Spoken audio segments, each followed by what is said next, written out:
न चिन्तयामि हरेः नामैव नामैव नामैव मम जीवन। এই বলে সে হরিদাসের চরণে প্রণাম করল। এরপরে বাড়ি ফিরে এক মনে লক্ষ্মীরা গাইছে,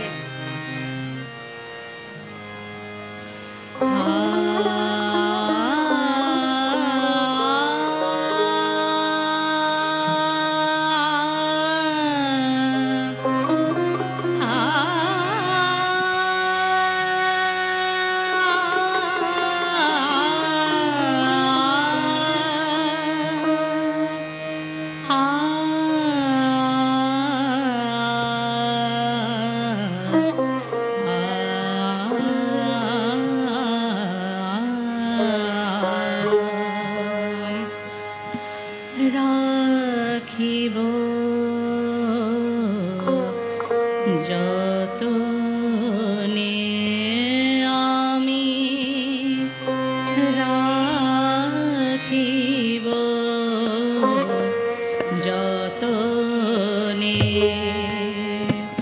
হরিদাসে আমি রাখিব যতনে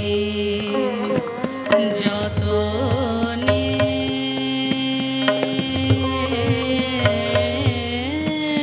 যতনে রাখিব যতনে হরিদাসে হরিদাসে রাখিব যতনে যতনে রাখিব হরিদাসে।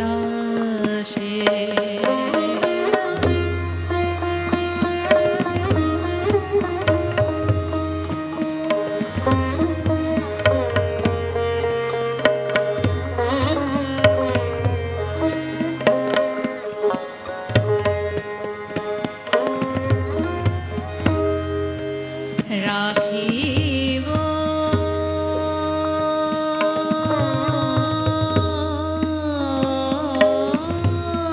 আমি রাখিব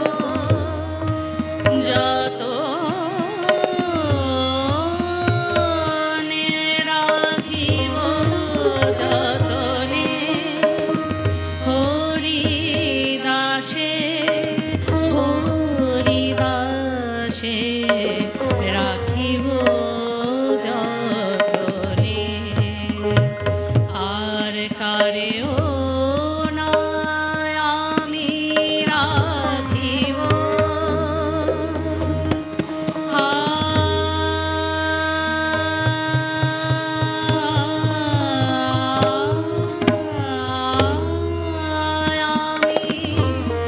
আর কারেও না রাখিব প্রয়োজনে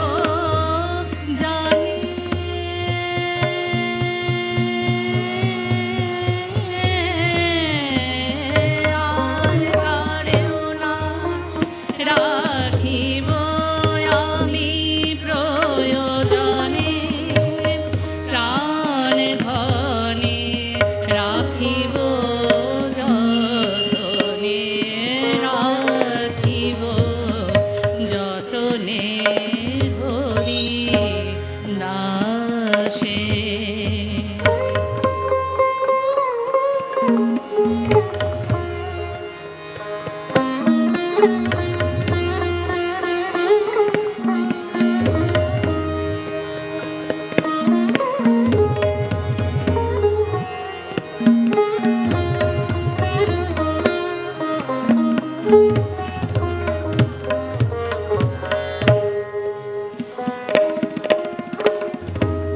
মন মন্দিরে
রাখিব যতনে যার দর্শনে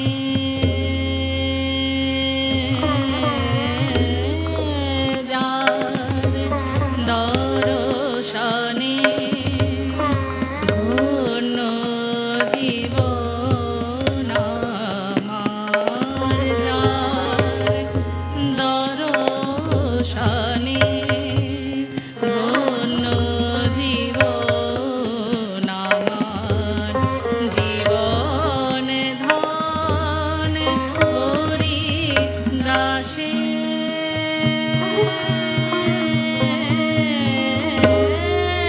আমার জীবন ধন হরি দাসে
মহাপ্রভু চরণ ধরে কি বলেছিলেন? নয়ন্নং স্মরামি ন ভজামি ন চয়াশ্রয়ামি হরে হে নামৈব নামৈব নামৈব মম জীবন। আরও বলেছেন, কি বলেছেন?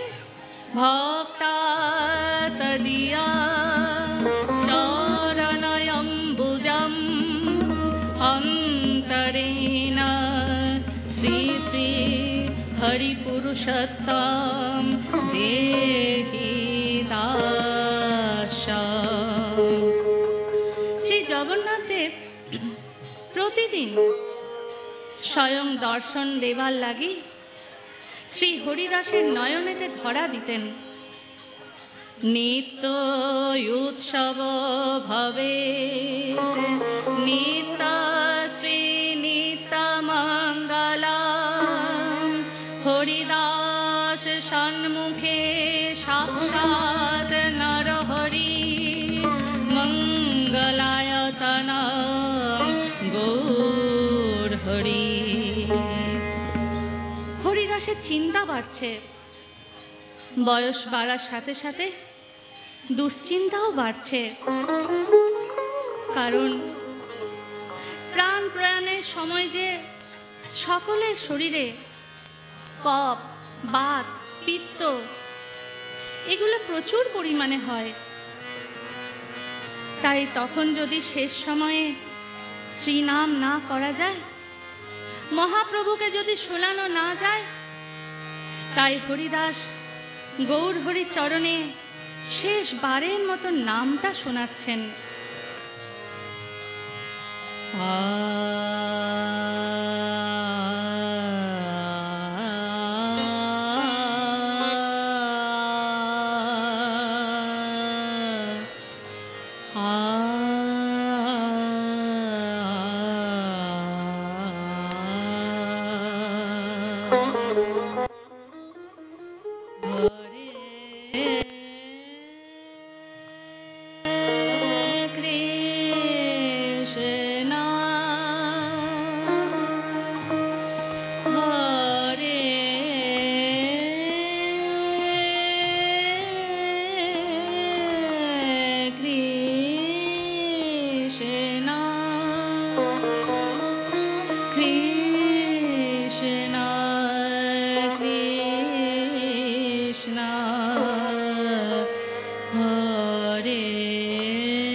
শ্রোতা, গুরু কথা কখনোই শক্তি দিয়ে বা বুদ্ধি দিয়ে মাপতে নেই, সেটিকে সবসময় ভক্তি দিয়ে অনুভব করতে হয়।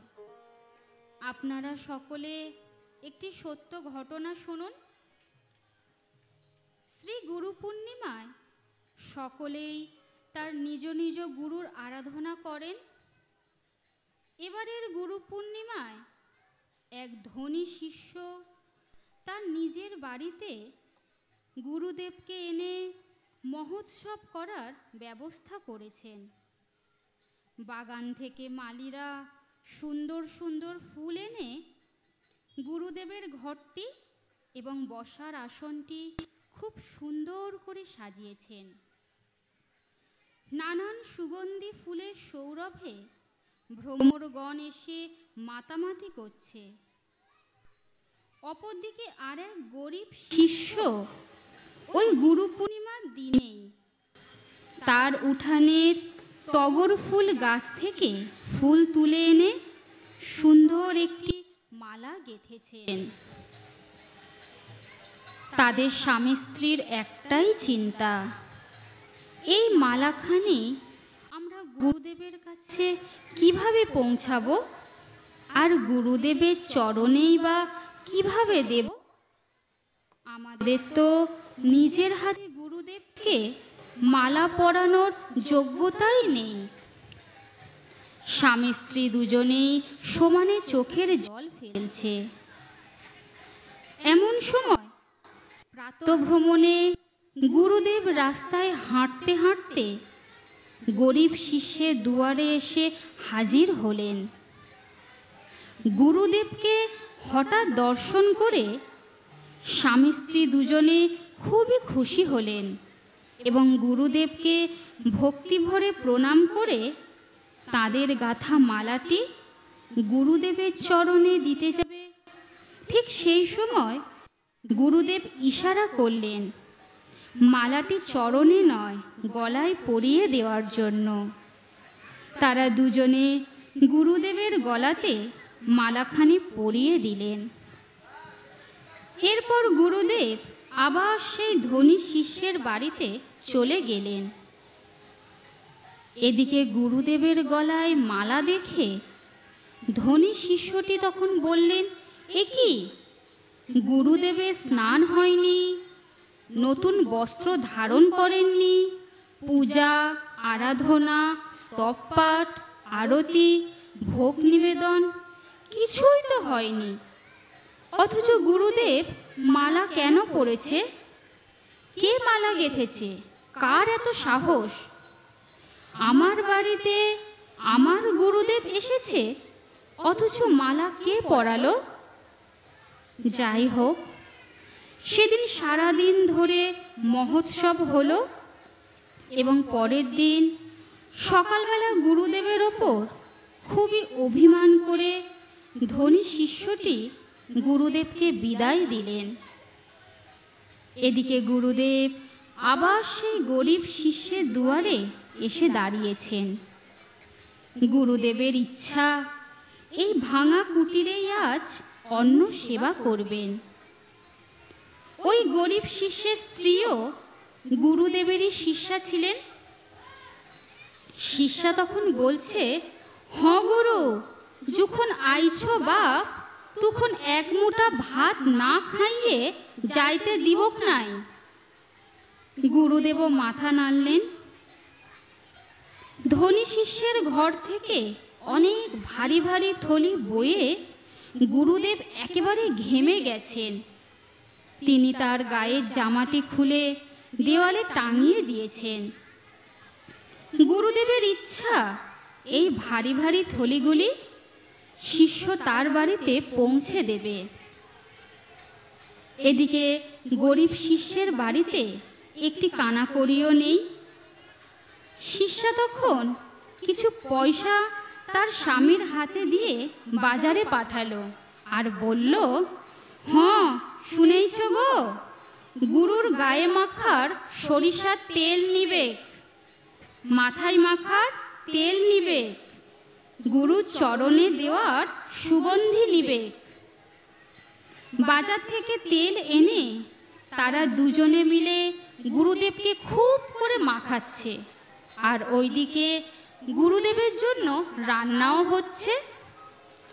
পুকুরের বড় বড় পদ্ম পাতা, মাটির গ্লাসে জল, মাটির বাটিতে ডাল, শুক্তো, দই পটল, পোস্তর বড়া, ছানার কালিয়া, ঘি ভাত, আলুর দম, মিষ্টি সব কিছু সাজিয়ে গুছিয়ে তাতে তুলসী পাতা দিয়ে গুরুদেবকে তারা নিবেদন করলেন। গুরুদেব মহা আনন্দে আহার করলেন। ভোজন অন্তে গুরুদেব একটু বিশ্রাম করলেন। ঘুম থেকে উঠে হাত মুখ ধুয়ে জামাটা হাতে নিতে গুরুদেবের সে কি চিৎকার! হ্যাঁ রে লফরা, শোন এদিকে, আয় শিগগির আয় বলছি। গুরুদেবের চিৎকার শুনে শিষ্যের বউ তখন হাত জোর করে এসে দাঁড়িয়েছে আর বলছে, গুরুদেব সেবাতে কিছু ত্রুটি হয়েছে? গুরুদেব তখন বললেন, আমি তো লফরাকে ডাকলাম, লফরা কই? লফরা আসলে গুরুদেব তাকে আদেশ দিলেন, শোন লফরা, তোর সমান মোটা একটা বাঁশ নিয়ে আয়। এই কথা শুনতেই শিষ্যা একেবারে গুরুদেবের পায়ে পড়ে গেল। শিষ্যা কাঁদছে আর বলছে, গুরু মোরে শাস্তি দাও, আমি অপরাধ করেছি গুরু সেবার জন্য, বিশ্বাস করো শুধুমাত্র গুরু সেবার জন্য। আমি কিছু শুনতে চাই না, লফরা বাঁশ আন। লফরা তখন বাঁশটা আনলে গুরুদেব তাকে আদেশ দিলেন, তোর ঘরে দরজা হতে মাপবি, 10 বাঁশ মাপা হলে যে গাছটা পাবি সেটাই বাজারে বিক্রি করবি। পরের দিন সকালবেলা আবার ওই কাটা গাছটা হতে 10 বাঁশ মাপবি, যে গাছটা পাবি সেটাই বাজারে বিক্রি করবি। এভাবে প্রতিদিন 10 বাঁশ মাপবি আর যে গাছটা পাবি সেটাই বাজারে বিক্রি করবি। এই কথাগুলি বলে গুরুদেব তাদের ঘর থেকে বিদায় নিলেন। আবার বৎসর শেষে ঠিক এই গুরু পূর্ণিমা তিথিতেই গুরুদেব প্রথম সেই গরিব শিষ্যের দুয়ারে এসে দাঁড়িয়েছেন। গুরুদেব অবাক হয়ে দেখছেন সব কিছু কেমন পাল্টে গেছে। খড়ের চালটি আর নেই, মাটির দেওয়াল ভেঙে পড়েছে। গুরুদেব ভাবছেন শিষ্য শিষ্যা কোথায়?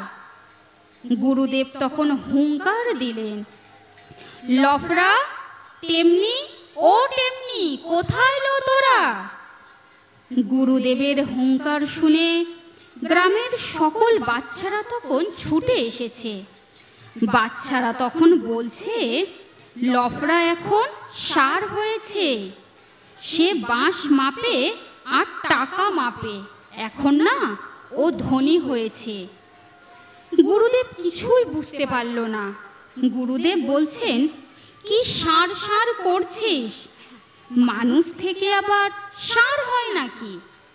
বাচ্চারা আবার বলছে, নদী পারে, ওই নদী পারে, নদী পারে সার বাড়ি করেছে, গগনে গগনে তার ঝুলছে, ওই গগনে গগনে তার ঝুলছে। বাচ্চারা বলছে, গুরুদেব ওই দেখো বাড়িটা কেমন চকচক চকচক করছে, ও বাঁশ মাপে আর টাকা মাপে। এখন না ও অনেক ধনী হয়েছে। গুরুদেব বাচ্চাদের সব কথা শুনে হনহন করে হেঁটে নদীর ওপারে গেল।